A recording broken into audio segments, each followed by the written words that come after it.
Midco Sports Tonight, as one of the many cool events going on during Super Bowl week in the Twin Cities area, the Wounded Warrior Amputee football team held their 7th annual Tribute to Heroes Game of Honor yesterday in St. Paul, and our Midco SN crew was there to cover it. Then after that, we'll send it to Vermillion, where Jay Elson sits in with Coyote Men's Hoops head coach Craig Smith. And finally, the last of our obscurely detailed Super Bowl predictions before the big game on Sunday. All of that plus much more. Midco Sports Tonight tips off right now. Hello and welcome to the show on this fine Thursday evening. I'm Kelly Stewart and this is Midco Sports Tonight. As you may or may not be aware of, there's a huge variety of events going on during this very special Super Bowl week in Minnesota. Nordic skiing, zip lining, and ice fishing, just to name a few. But perhaps one of the coolest events besides the game itself took place yesterday on the turf at Concordia University in St. Paul. It was there that the Wounded Warrior Amputee football team held its 7th annual Tribute to Heroes Game of Honor, which is a flag football game that features military veteran amputee athletes and former NFL players. The Wounded Warrior Amputee football team is made up of military veterans from across the country, and each one of them has lost a limb while serving in Iraq or Afghanistan. The goal of the organization is to highlight the perseverance of America's active and retired service members and to raise awareness and support for wounded warriors and their families. Among the players was veteran Marine and former Concordia University defensive end Hank Goff. This was an outstanding event to show that the human spirit is so very powerful no matter the circumstances. It's awesome. These guys out here have been through a lot in their lives. They've done so much for their families, for their communities, and for us in general. So just to be out here and be a part of something like this, it means a lot to me. Having family in the military as well. So it's gonna be really cool to see. It's really hard to think about what they do looking up to us, because when we look at them, it's they are paying the ultimate sacrifice. And I know there's a lot of cliches that get thrown out, but I really can't imagine what it's like to voluntarily take time out of your life to go serve our country, to leave your family, to leave your kids, and then God forbid something actually happens to you while you're over there and now you're disabled and you're hurt. I don't know what that would be like. So it's fascinating that they would look up to us, because really we should all be looking up to them and what they do, because what they do is something that I can't even wrap my head around. What this event means to me is it's a chance to really probably celebrate the human spirit. You see guys, I imagine myself, if I were in the same condition, I'd be like laying on my bed crying, you know what I mean?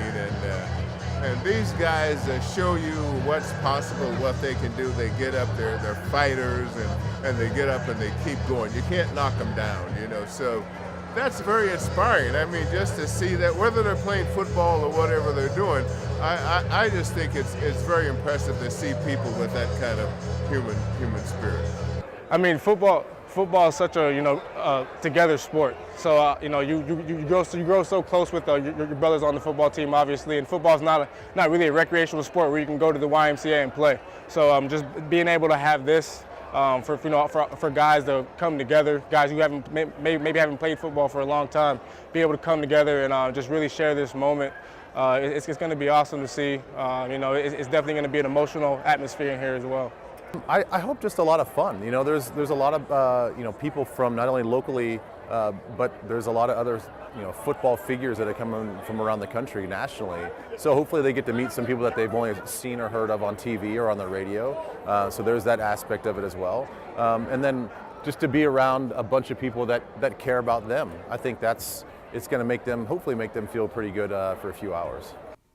Very cool. Well, as seen in that Tribute to Heroes Game of Honor feature, there's a lot going on in Minneapolis right now for the Super Bowl, but there's also a lot going on here at Midco SN in regard to picking that Super Bowl. So with that, we have our office's biggest Eagles fan, Jeremy Doris, and our office's biggest Pats fan, Alex Heiner, weighing in with their obscurely detailed Super Bowl picks.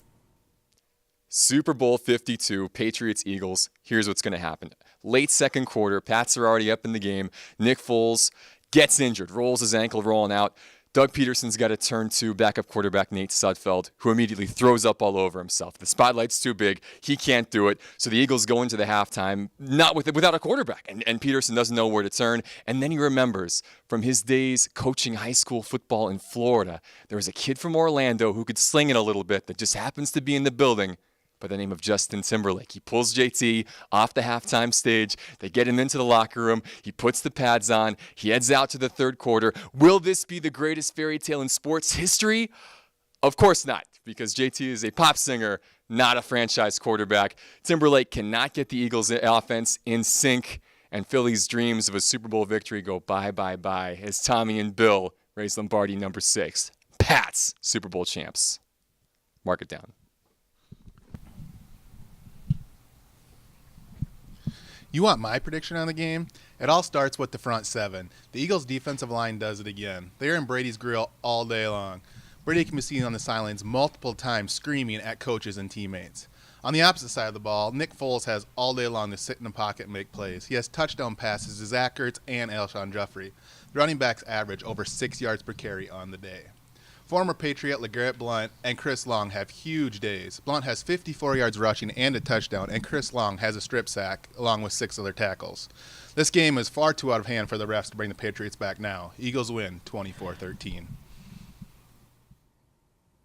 Okay, Alex wins for best details. Also, I was in that shot. Anyways, when we come back, Jason Andera gives us his weekend preview of what to expect on the South Dakota prep scene. We're watching Midco Sports Tonight. Midco Sports Tonight, presented by Avera Orthopedics.